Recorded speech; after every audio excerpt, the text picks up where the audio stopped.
Omade shema mu nyina ha UTV esuni omemu nsem ne amahodo so de awosamofo asonso no na wie mede esomo se kasebo na ye kase ensem ni bi ebedi mu akotene eye Attorney General aban eye accountability series no a wono ye ora se wono adi sika nam sebu akwa so amoman atwe sika obetu omso sa no ene omu bu nkunta ni bi na wohwe National Service Authority sika yesi afo omsem a enye sika ketwa ene de edidi so a omotu ho na mo nyina ene obu emu enkonta ede achenti yebekọ na yakotie kakra saso na yeranti mfo de ababeto dwa se LGBTQ+ hwan no a na nado abreso eyi ni tie se o masa akopagya biem abeto na hyebedwam ntinani age papa ohwese de ebesi akosanse na aben sa abre no na wonfo aso enti ohwese obegyina de ogina anase obehwere gina baabi Sausu na nsemfoforo mo no eyade a ye kasa ide yewra afanyoma akenche se minority no wo mu na begina akasa ede ama oman Ghana said ye be ya Ghana for ehubeka wo no bibi nkoyie na aban na ya onkawa no ntum Gomoa Central mpanyimfo enredi ehia na ni nyina ne se wo no mu sesa adwena hwe kwan obefa so amanyuma atumi abunkama faso na mabunu ye won potam ho ni Ghana nyina so enya bi aye ye de munchemu ene se de adwumade ni pomponso ekoye no ebe mamo awie kasebo mu mi amedi kase ho chia me midin de ama saponkuma nkoma jesi afei ye nhwe ensam no ankasa yera ntimfojo ede ato eja ese LGBTQ+ no a eni pipi aban eti adwaso ehon nsam bobo ba ye ne sesei yasan akopagya biem abeto parliament fufuro ya abaye nsira so enti omo hwe de ebekọ akowie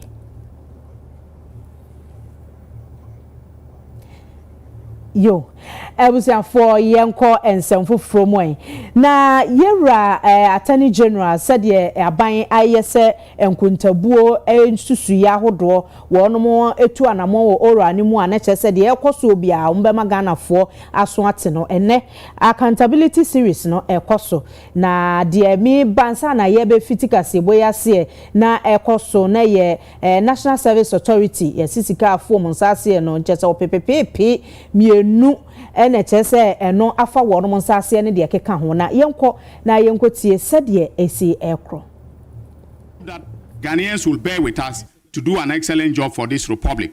The oral will work. Forget about those who are paying bloggers to blog that oral is failing. Oral is on course and will work for the good of the people of this country. We will exact accountability to the extent justifiable by law. As I said, I will not do anything outside the law for political expediency reasons. I won't. So thank you and God bless all of you.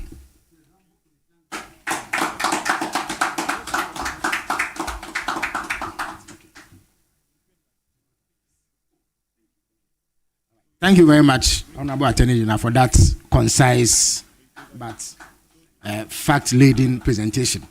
I know that there are important questions lingering on the minds of media persons present. So at this juncture, I would invite you to come to the microphone with any questions that you may have in order that the Attorney General answers them to clear all doubts. As is the rubric here, because of time, you are limited to one question each. And please avoid lengthy preambles so we can maximize the time left. Thank you very much. Identify yourself, your media organization, and shoot. Okay, Minister, my name is Abdul Hanan Adam. Please, some of my colleagues yes, please. You are not the Hanan in question. I'm begging you. Yes, some of my colleagues, especially Marshal Agbagba. I'm pointing fingers at you. Please, please. My name is Abdul Hanan Adam. Yes. All right.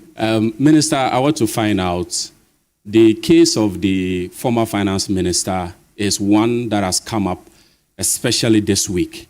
And the OSP has also issued a statement to that effect after your deputy granted interviews to that effect. What is the current state of that issue, and when should we expect you to officially put in a formal request for the former finance minister to be extradited to Ghana to face prosecution? And secondly, with the my namesake case, if you say you have formally charge him, and some of the properties have been confiscated. What do you intend? Sorry, you've frozen it. Sorry.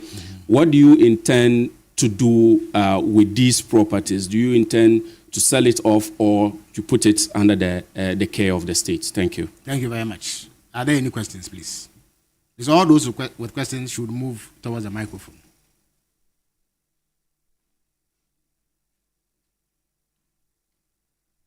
Okay, I would invite the Attorney General to answer the question that was just asked, even as other journalists prepare to ask questions. Please.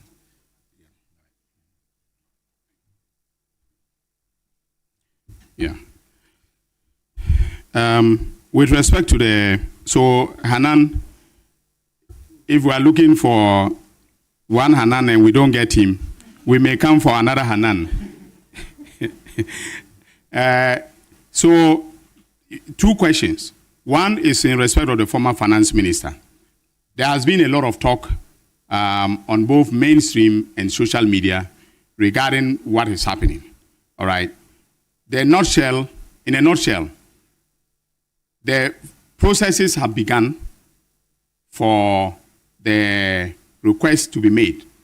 The point is that the request to be made to the American authorities. When doing extradition, you cannot make a request unless you have a solid case, a docket that has been built. And in the case of the Americans, the practice is for you to have filed charges. And so, for instance, when Kofi Boateng, when we extradited Kofi Boateng, Kojo Boateng, to the U.S. on the request of the Justice Department of the United States, the Justice Department actually sent me what they call the bail of indictment. All right, that's the charge. Those are the charges. They sent me the charges, the supporting facts, and everything. And ladies and gentlemen, they spent 6 years investigating the syndicate of criminals that included, Kojo Boateng. 6 years.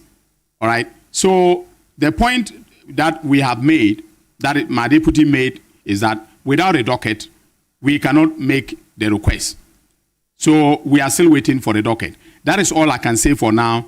I've read everything that has been said by the OSP and his office. I respect his office. I respect the autonomy of the office and so on.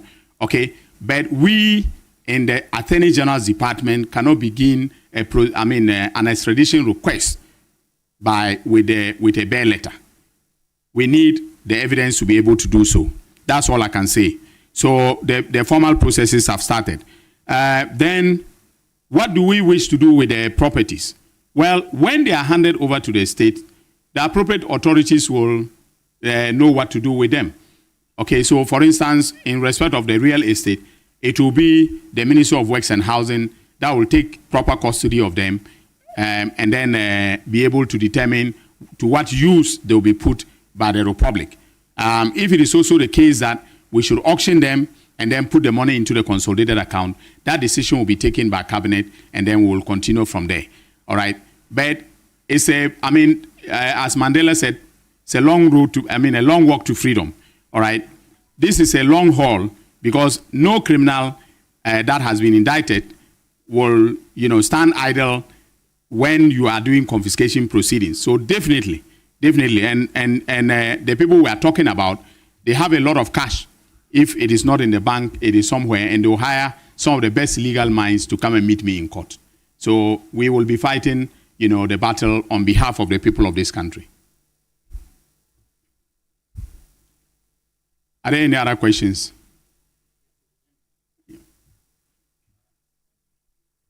If there are any other questions, we will invite them at this juncture.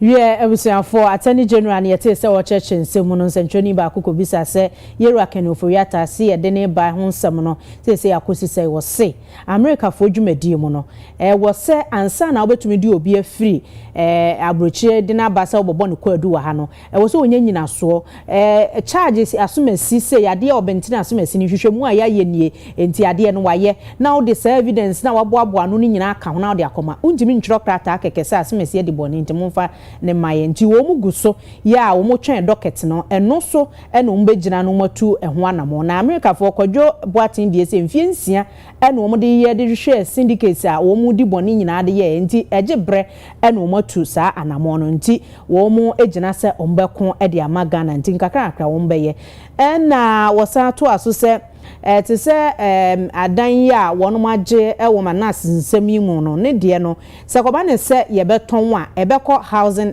Ministry of Housing net so mu ne behwe so se ye beton se ye be ye ne den no wo mu e ne bekọ akodi o mu nsem se ba se ye nton so ne mfesika ne nto o manfo foto mu so a cabinet ene no so obedi eho dwuma enti o de wo safo no so mu wo sika guo mu abosuom enipa no omni omanya no mu osika goma bosom tie so omso betena ho ha se ye nton won mo japade wo mo so befa lawyer fo akukudam amwo mo sika mo no mo abete agina abeko e wo court enso ni nyina nkamfo ano ya de ombeko e de ama my Ghana tie nka akoma ento yeyem ya kwansam foforo ma majority leader ya ono asan gina sem rahwebe dwani e de ma de hye wo Gomoa Central yewura mahama yarega ese enkunimdi a eni DCD ye e wa akwati aba election mu na kyese Ghana fo age NDC atum. Mr. Speaker, winning Akwatia about 8 months in office signals the growing popularity of the NDC in government and general public positive rating of the government of the NDC under President Joe.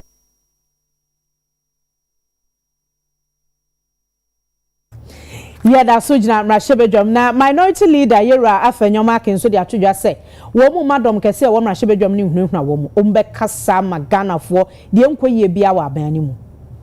The devastation caused by Galamsey to our environment, water bodies, and public health cannot be overstated.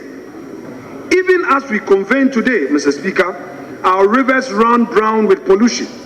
Vast tracts of once fertile land lies carried and toxic, and many of our citizens in mining communities face illness and danger from poisonous chemicals. We have talked about illegal mining for years, yet the problem has only grown worse. Time for mere talk is over. We need decisive, visionary action now to save our country's future from disaster. Today, the nightmare scenario is upon us. Just last month, new study by Pure Earth and Ghana's own EPA, Environmental Protection Agency, revealed terrifying data about toxin levels in mining communities. In some areas, mercury contamination in the soil is 134 times above safe levels, and arsenic concentration are over 4,000% higher than what the WHO deems safe. These poisonous metals are seeping into the water, into food crops, into the very bodies of our people. Doctors are reporting an uptick in children from mining areas developing kidney disorders and even finding mercury pellets in their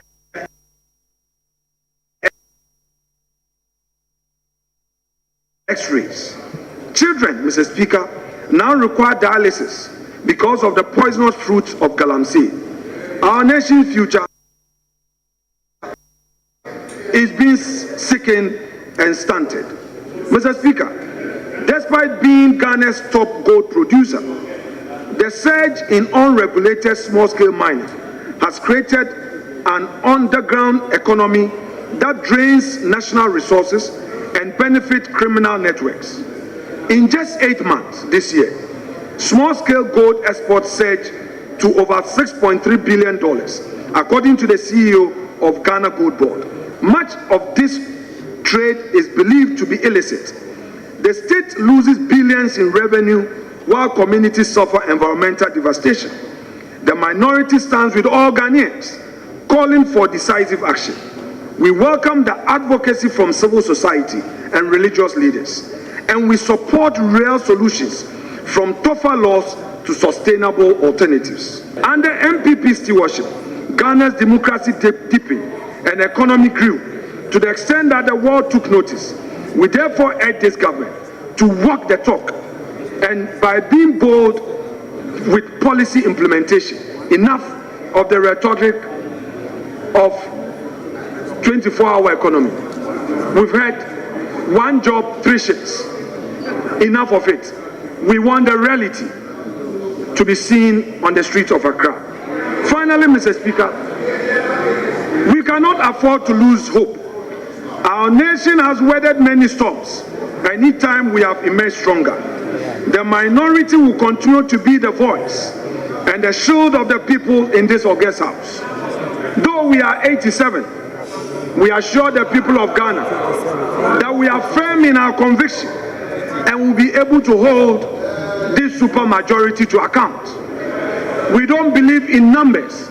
We believe in substance and will confront you with substance.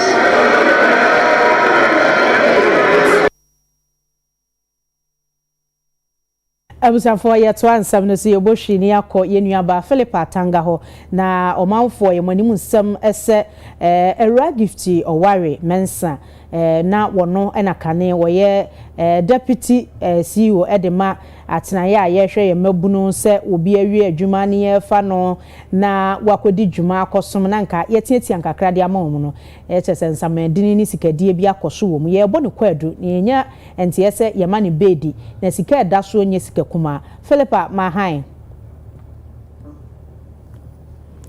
Philippa Otemenga Metonka yo medofo ne asenie ne kose na bill sikabotene se ne de ato gift your worry mensa ne so na ebrebe mpo ne ya hyese bi a wonsa mepie mu wo court bibisa we kire amaye yo ya gift your worry mensa ye nyina ye nim se no ye deputy executive director Emma National Service Authority na kwadubofo ne chira afi 2019 NTK bi course a chese inkofo over 9,000 imebunu over 9,000 ye kan say goat names no na chese omu ni ho no nso o se omu wo ho no na wama allowance anaso mo kakawa ye de mo no oni edi bi ko kan efe dankofo no company ono wo omo agigigi ni omo kakaka wo ho nti na wo se omo allowance ye tete so na ye dichia a se na ni nyina enye no kwesa se dankofo 9,000 over 9,000 na ye come asem no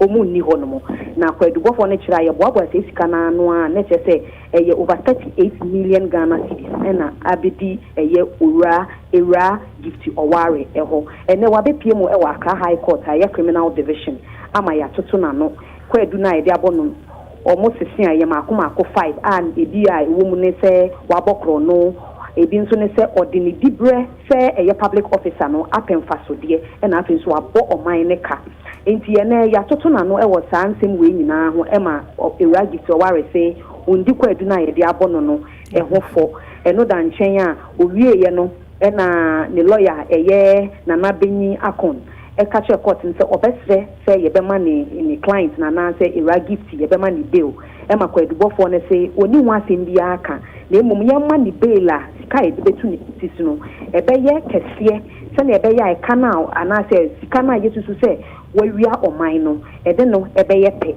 e ma ye utimuafo odri koku vite ejitu mu se obema ni deo na bela da ni tisi no ye 10 million Ghana cedis any sureties nyensa e chese nkofo mbegine mu ama no mu ye nyensa e na judge ne si emu mienu e wo se omudi ejapade a esum se sika ne bo ebe chere court no ana se omudi enho adanse ebe chere court no ye se omo a omo begine mu ama no so omo fo omo Ghana card Embrambe in court ni registrar na afin so baby omotin so omonfa ho address nyina nka ho eno anso wa e register ware court na hye ni passport bidu bi a wo bia onfa mbema court ni registrar eno dan chen ya ye na to stop list so na je say e gift your ware so ofa pusu so ofa asasi so ofa ewie mo baby a ofa bia no ye ma ne kwan se obetumi afa ho no mu efi Ghana hasi eno dan chen ya kwadubofo na hye like court no ashikwedubo for ne sene kan say disclosures in krata o mo de be come asem court no by 25th of October ni na enye ready na omonsan record ni enye ne kan say case management conference no send ya atim ye na be kon no mu nyina ntena se no mu ho na ye bi ora gift o ware de na na che say Professor Christopher Meya Okunfi eso edina court one ora ye friend no Solomon Asamwa na nkane no ye chief executive officer Emma Ghana Investment Infrastructure Fund ye nyina ye nim say Sky Train asendia koso aye say mpenyimfo mienu we 2 million Ghana cedis ya kwa kodi omo ya bom ko ebi say 2 million Ghana cedis ya kodi omo ho no mo so omo de ba beye trainer ebe ni na mawie mu enso ta de no ambemu na no ye bo amane say eye nipa ototu mienu Mr. Solomon Asamwa na lawyer for say omo open crat e bi efi kwadubofo ne ho ama kwadubofo na amfa mo e ma court ne ebo sa asem ni guye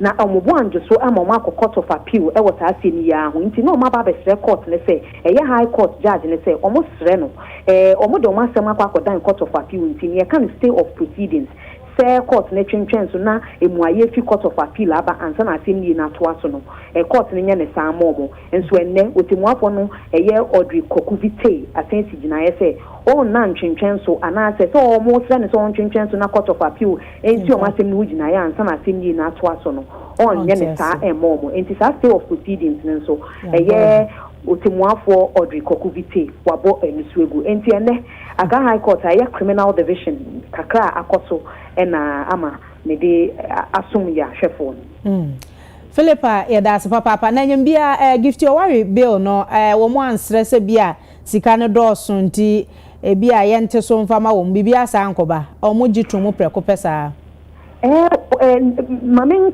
nchemu se eye ni lawyer no na niamu a nia na o se court ni mo se o court no enhwe se gitu o worry ne ho mfa no okay na no the excuse duty by last week send home family nti yema na America kra na no mudi abepi wo court nti no say o sre se ka court ne mani baila mu beye we kakra konabra na se na be ayen konko ha na adwen na emom court ka che lawyer ni say on fan kra te bia ma betu ni nim say ABC na eye ne client no your ban so mo besre kwan nti nkra te bia under court ni nim de court ni entumi nyesa Mensan canto as a court na share a gift or worry say every first and third Tuesday of every month. Omo modian say post ni a oye na se ni hwehwe mu no. Or den ho e be kwa court na court ne say sa investigator no so akoniaba na gift ye be di won nchen no over ni nyina nto nkata so don fan be some court. Yo yedase papa yenuaba Philippa Tanga ene de boba ko ekum enoma mienu ede amaye ne ebohwi ne akọ Asin South Mrashebedwani onmunyamfo Reverend John Intimfo Joanna so se LGBTQ ho emrahye no asan aba beto Mrashebedwafo ese so bio nti se wo se speaker ene ni nuanom Mrashebedwafo no be ye ntententem na wabo achi na watumedi akoma mampanyin se de be ya ono so dachi ode ne so ano de be so ano Semra ebebo ya mamre ho ban se ye wo abofra onye oba o ye bema se kwan ware a onye oba ne bema na busia mienu kan omobom na eno no ebinom a age atum o mukrom na nam so se omo sika na omo wo tumi ne omo wo influence ntino ompeso omo to she Ghana so se de be ya ye ne ye beto ya mamre edimu ejidi a edimu ato atwene ne akwa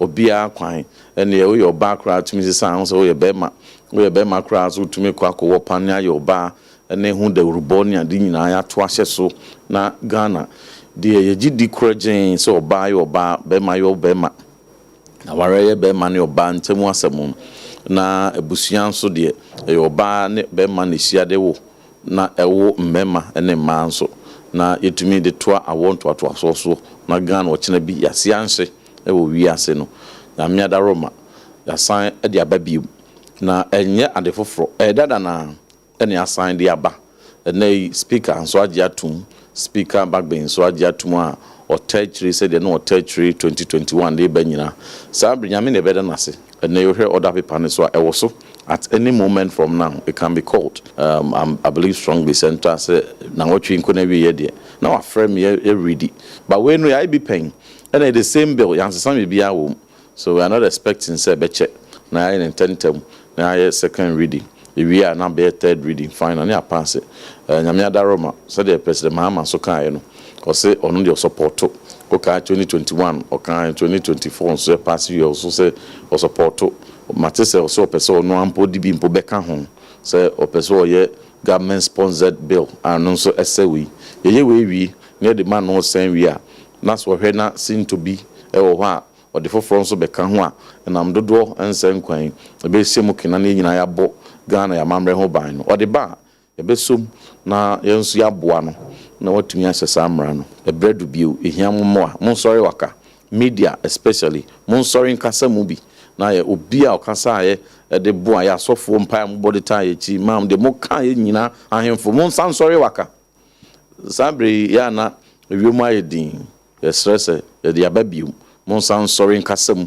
na enjeje sanse kun na ye kun no enye paper kon ne ye kun keke tumidie ne aprepre ne ade wo ho bebre nji se mo na mota ye chi wan sori ankeka mo ho ankasa e ma wo mo a ye ne mu di asi wa ma no ne ade no hu strong indication say same support no e wo ho a ye beko akopem me wogidi se ye nkopem sanse we ye Ghana hi asem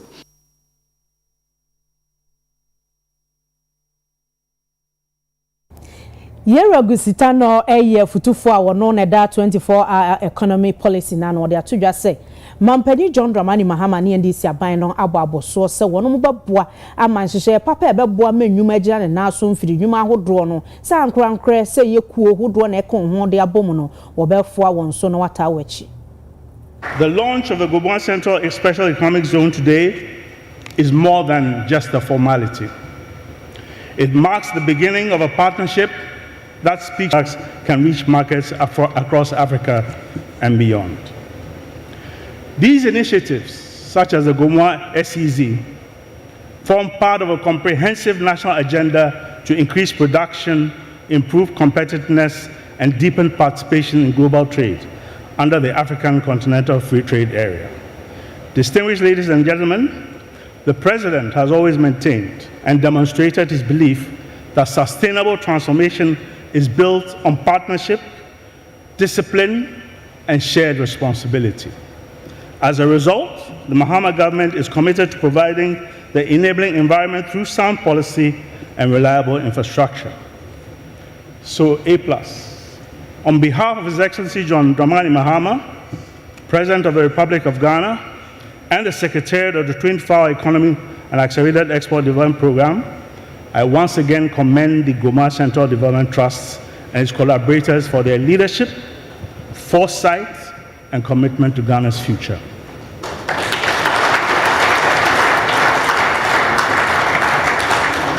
The government stands ready to work with you to ensure that this bold vision delivers lasting benefits for our people.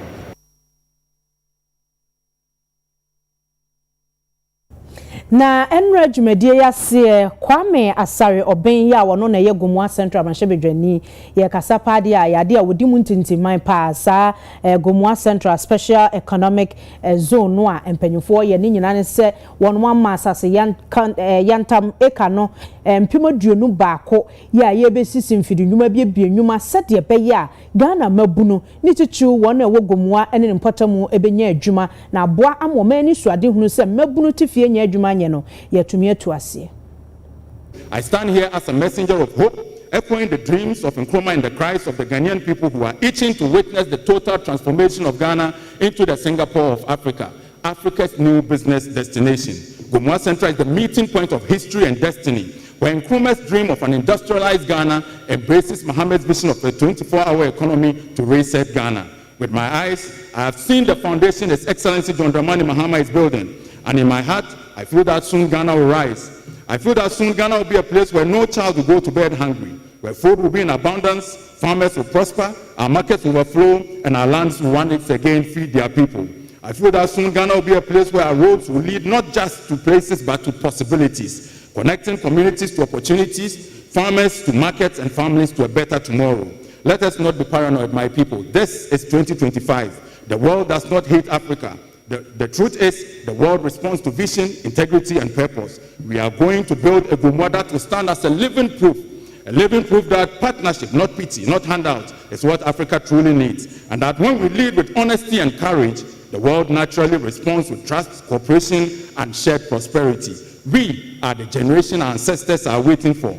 We will not fail Ghana, we will not fail Africa, we will not fail our investors, and we will not fail our development partners. We, Nananum of Gomoa in Central Region, are here today to inform the President of the Republic that we are in support of the initiative of our Member of Parliament, Honorable Kwame Asare Obeng, to build an industrial park in Gomoa. We seek the support of the President of Ghana for this initiative. We also take this opportunity to call on our members of Parliament to emulate this initiative by their colleague, Honorable Kwame Asare Obeng, to help develop Gomoa and Central Region. I think we need everybody to work with to develop this nation. No individual, no party, no region can develop it alone. And I'm happy that this vision is built into the government blueprint of the 24-hour economy. And here we are, he has started trying to let us reset, go back to the greatness of our country. And happily, our young man A+, and the A+ means Asare Plus. As the Speaker of Ghana's Parliament, I reaffirm the Parliament's unwavering commitment to create and uphold laws that promote industrialization, protect investments, and ensure equitable participation of all Ghanaians. We in Parliament will support legislation for green and digital industrial transformation.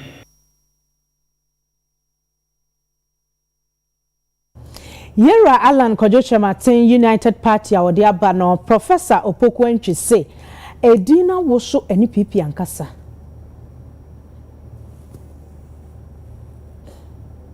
Edimisu a de to so a emwa afafanto no na emwa papa na usan ye movement nso a movement nya political party na emwa enti na NLM I the roots of UP no omo fa other parties kan omo ho kopɛ Muslims e kopɛ Togoland e kopɛ Nkranfo e kan omo ho ye United Party enti esese Alan Party live to the tradition of United Party omo ne ho na be United sese e question esi ebisa but name no dey very strategic said di no omo afa no a shaky MPP and MPP di ho agra said di no omo afa no obia MPP nko yema no Obeko UP because the same tradition. So we share East African countries now, Kenya and South Africa no man. So ANC no big political parties. But we be decide no. Nti akoya one big political party na wo. But leaders in Ebani Bia from Mandela time, Thabo Mbeki time, Ekosi Jacob Zuma. Omo nyina no be leadership here different. Now we be hu NDC ankasa e sha ase aye se Rollins and the NDC buy no NDC Rollins time and this NDC say bremo when atamos bear mu no the leadership style obeyi ya hobrasia ni asombie no e manipa bebre intellectuals bebre ko NDC atamos ba o mo say ye yonko professor ba and yenim say na hobrasia betimi na ya adwuma no ukọ universities a professors bebre ko join NDC na nka MPP e tag na ho say MPP were intellectuals we have the men. But now me chiro nkrofo omo professors ni akuku WS akese a omo so wo NDC a ebe wonwa enti emu ache se nimdia for no obi achusu ba bi owo esan say leadership eye wo character in action ti no leader bia ba e wo nkrofo a obo omugu ne nkrofo o kan bata ne ho na problem wo MPP ni say na nado ba ye na nado suban eye different from Kofo so wo hwa na Kofo establishment ankasa no na ne opeso si na nan eye Alan Enti Kofo ba yepe and odi Alan ekoye ambassador Ghana ambassador to US no person man diplomatic touch enti so we share relationship Alan build here na he felt privileged, he felt entitled, and politics and tisa. Politics, you know, near building loyalty, near building connection, networking, near building grassroots, you know, grassroots in the kind of, because a delegates never trouble an amount. So, and until so who isolate you from delegates in a ye. And mistake alan ye, no, coming now, no, as I say, some mistakes in no, or you free hope to be obedient night, or so popular, on a super contest one, that you finish constituency. No minima alan, that is the only way. The UP party in Ireland, Diabano, a bit in your third force. EPA adadwumadie sunkumbia dia yankasa ho dwumadie ebeboa atwenya dwen e de aba ewiemu sakraye se de ebekrakra ho na yatumi atena ase ache. Oye Environmental Protection Authority na Natford University ya ka bom na yeze program for ya hihye program for National Climate and Environment Communication. Mobeya yebotum na yaka climate change na ho nsam na hen environment na ho nsam na yebecheche miye magana fo wata se ana obi biara owo Ghana edwumaku bia wata morokodo wo hen climate no nsam na hen environment no nsam na ase nti ye launch them initiative ya program yenye Natford for ya yebe train nkofo mo wakasa yebe train journalists ma ho edwuma no multi biara no what the climate change no environment nsam no was aka ho nti na yehie mu nti a launch program no yebe train February to bear afa ma oye EPA ye wo climate change na environment ho onche biara enyina wiase nyina yebe kwekehie mu COP30 wo Brazil ano climate change meeting kese pa ye ana wiase ka hia ye United Nations amana mani nyina nkabom ku hia ye na ikrobia de na asama orokodo wo nukrom fa climate change ho ozokotuga na aman fofo so mbo bia wo no wozo boa ikro no nti Ghana ye de hia asam boko na ya hwamboa ye de baba for climate change inya titu ozizi hen ya hwa mawum esi aye hwa afa ya hwa de epo orifa hen ahona wote impano ekọ epum enam ni yi ehawa owom oye hen ekwadwuma ehawa owo ho yusuta flood na oba drought oba wagana ha nyina no yedina mu nsam bokọ COP30 wo Brazil oye November ya na mbo ebenya afi nkonko do no so ya san ye da abagana. Oru akwadwo tachi ede atu GPRTU fo anim se wo hye won ma da wo mo bre na omo fantete wo mo enema no so.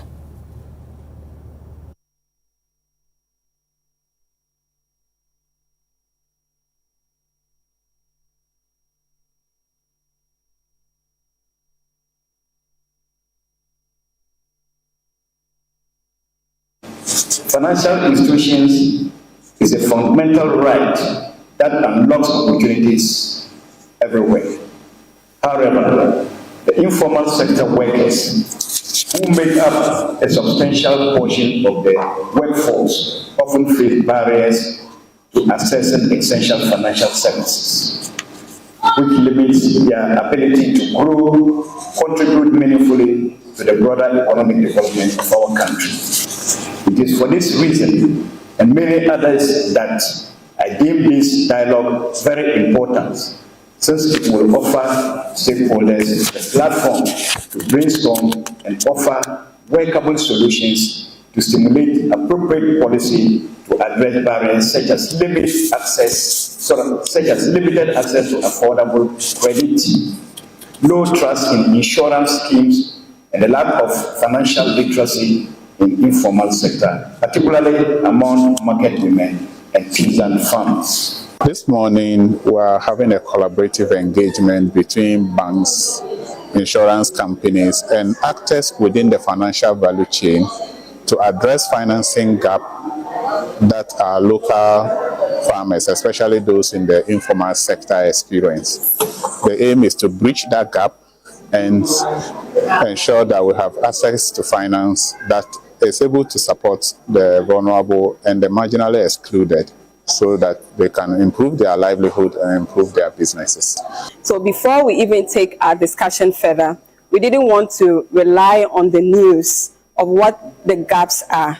but we took it upon ourselves to actually interact with the people. These are the peasant farmers and the traders, to see what their challenges are when it comes to accessing credit and having access to social insurance. So we did interact with traders in Kumasi, and what a lot of them were saying when it comes to accessing credit is the collaterals that are involved. People are looking for landed properties. They are looking for assets, which usually they say they do not have. And also they talk about the interest rates on loans, which are so high in Ghana. We all know it.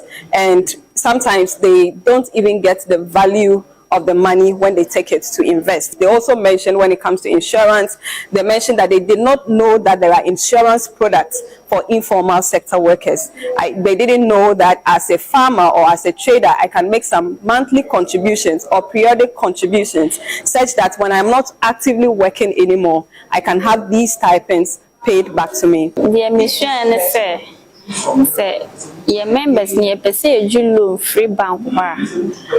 I was say forming a mother group or share the various groups na akanos. See a pese loan another mother group na or bank and on behalf of the other groups. So mother group no ko loans ne ba na ye dia ma ko other groups na akano. And only boy and am I have easy access to Sikana pen, say a Jiffy Bank on one. We a Center for Social Justice and a koye nkasa ho dwumade wo tamalede ama won ma edidwa won medom fo kwan obefa so no onso asiesie kakra de ama ho obepeja wonwuma a wo yemu koba ne se wo pa abosia ene ho nkro ne ba kwan obefa so no wa cheche won kama sabre ye be home so na ansa ne ye be komeka wo se Clothing Palace ene share matade omu wo Accra Central omne lava abrosan no ene di enhwani mu e ma ho ade bia mpacho benya bi e wo hono mo entu de ofra abrosan na so wo hwehwe Clothing Palace obi abecho na wakwa akwaje wode na nafia safo eso ene ye meti wetumi follow on Instagram na wakwa ye wode bongo di fara aye krado e de agudie mu nsem eto aso amaye.